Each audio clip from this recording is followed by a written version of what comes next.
All right, everybody, welcome back to the Deep Dive, where we take some seemingly bizarre historical events and dive deep. Yeah. And today's topic comes from all of you awesome viewers out there on YouTube. That's right. You sent in quite a few requests for this one, so we're going to dive deep into the Great Emu War of 1932. That's right, 1932 in Australia. In Australia? Yeah, a war. A war with emus. With emus, giant flightless birds. Giant flightless birds. Buckle up. Buckle up. It's going to be a wild ride.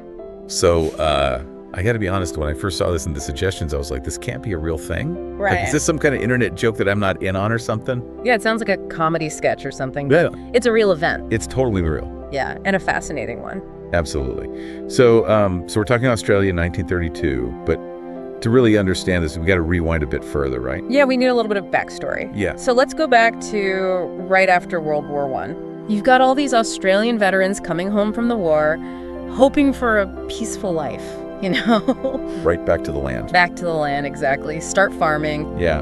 A lot of them turned to wheat farming, Okay. but things weren't exactly easy. Right. This is not exactly like a calm, peaceful era either. Yeah, not at all. I mean, you've got the Great Depression hitting in the 1930s. Yeah, on top of everything else. On top of everything else, exactly. And even before that, Australian farmers were dealing with unreliable rainfall, unpredictable markets.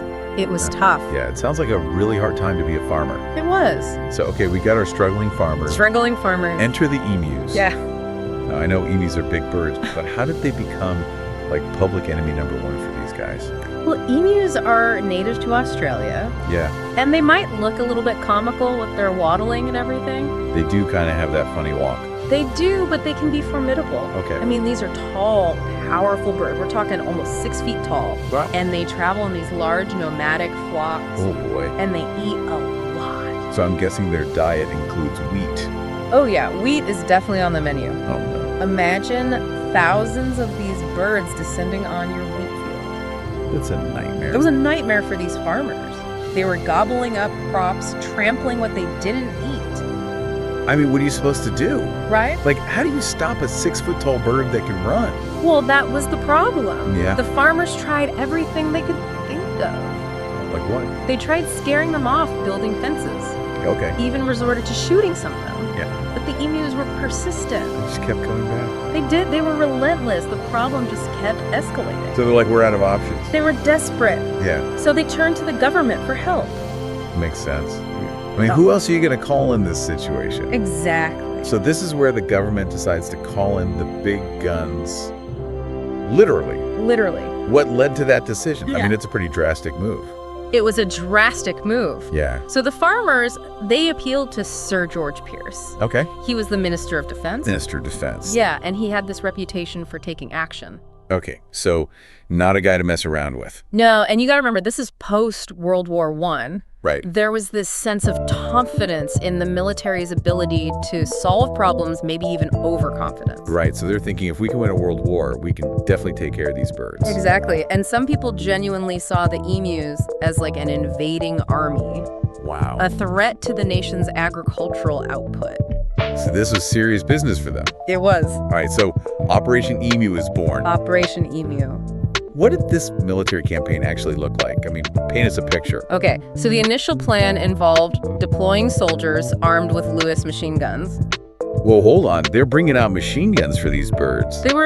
They had them left over from the war. Wow. And they thought, you know, we'll just mow down the emus, no problem. It seems a little overly optimistic now knowing what we know about emus. Yeah, well, it turns out emus are surprisingly adaptable and intelligent creatures. So this did not go as planned. Not exactly. So what happened? Did the soldiers at least try to outsmart the emus? They tried ambushing them, herding them into killing zones? I can't believe this is a real thing. It is. They were chasing these birds with machine guns. They even tried chasing them in vehicles. What? Yeah, the emus were just too fast, too agile. I mean, these birds can run up to 30 miles per hour. Wow. Dodging bullets scattering in all directions. That's incredible. Yeah. So, okay, what about the results? How many emus were actually taken down? Well, despite their best efforts, the military only managed to kill a few hundred emus. A few hundred. Yeah, a tiny fraction of the estimated 20,000. So the Emu War, as it became known, was a tactical failure. It was a tactical failure. I can just imagine the headlines now. Oh, yeah. What was the public and media reaction to this less than successful campaign. Well, you can imagine there was widespread mockery. I bet. Disbelief newspapers published satirical cartoons and editorials. I'd love to see those. Lambasting the government for its decision, poking fun at the military's inability to defeat a bunch of birds. It does sound pretty funny when you put it like that. Right. So a public relations nightmare. Yeah, you could say that. So was there a round 2, or did the emus claim victory? Well, there were a few more attempts to cull the emus using military force, Okay. but they proved equally ineffective. They just couldn't outsmart these birds. They couldn't. It became clear that a different approach was needed. Okay, so what happened after the dust settled? Did the emus just continue to reign supreme over the wheat fields? Not exactly. The government shifted gears, Okay. moving away from military intervention and focusing on more practical long-term solutions. Okay, like what? They implemented bounty systems, encouraging farmers to hunt emus, Okay. and they invested in better fencing to protect crops. So the Emu War, despite its comedic undertones, ultimately led to changes in agricultural policy.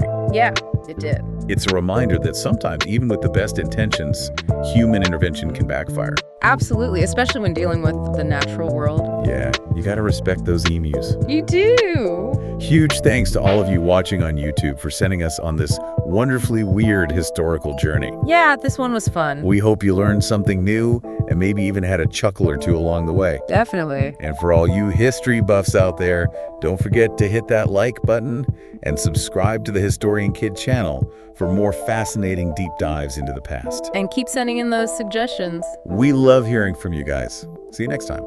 See ya soon.